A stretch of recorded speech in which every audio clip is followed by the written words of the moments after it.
రసం చేస్తున్నాను. ఫస్ట్గా కుక్కర్లో 10 టమాటాలు వేసి ఉడకబెట్టానండి. తర్వాత మ్యాష్ చేసుకున్నాను. ఈ విధంగా వచ్చిందండి. తర్వాత కరివేపాకు వేస్తున్నాను. కరివేపాకు వేసి ఈ విధంగా కలపాలా, బాగా టమాటాలు కలిపినట్టు కలపాలండి. తర్వాత చింతపండు వేయాలి కొంచెం.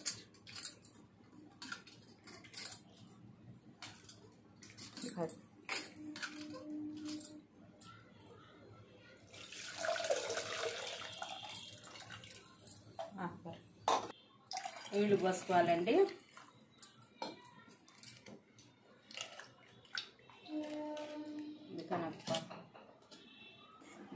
ఈ రసంలోకి జీలకర్ర, ఈ రసంలోకి మర్చిపోయానండి, మిరియాలండి. మిక్సీ పడతానండి.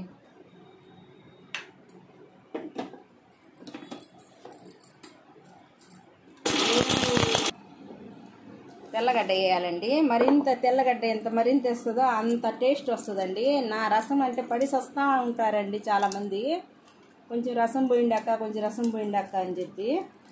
ఎంత రసం చేసినా నాకు సరిపోదండి. ఈ రసం చేసి చూడండి మీరు.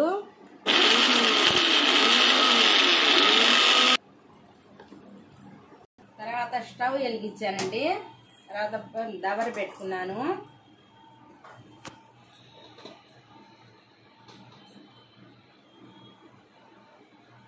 తర్వాత నూనె పోసుకున్నానండి.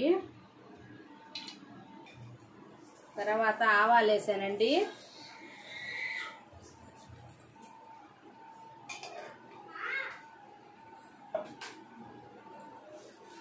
తర్వాత వచ్చి ఎండుమిర్చి వేసానండి.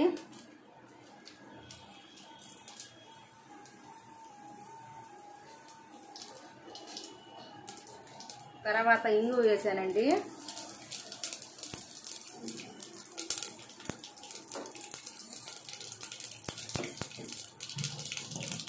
తర్వాత ఈ రసం కలుపుకుని పోసానండి.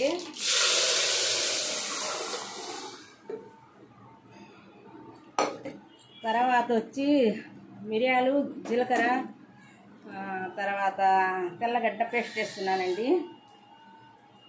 ఇలా చేయండి, భలే టేస్ట్గా ఉంటుంది. అందరూ భలే బాగుంది అంటారండి.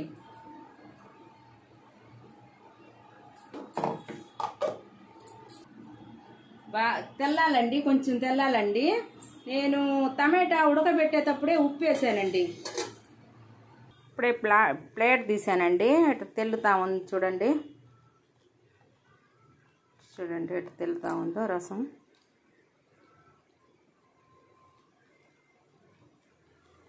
కొంచెం పొంగు వచ్చిన తర్వాత తెల్లుతా ఉంది కదా,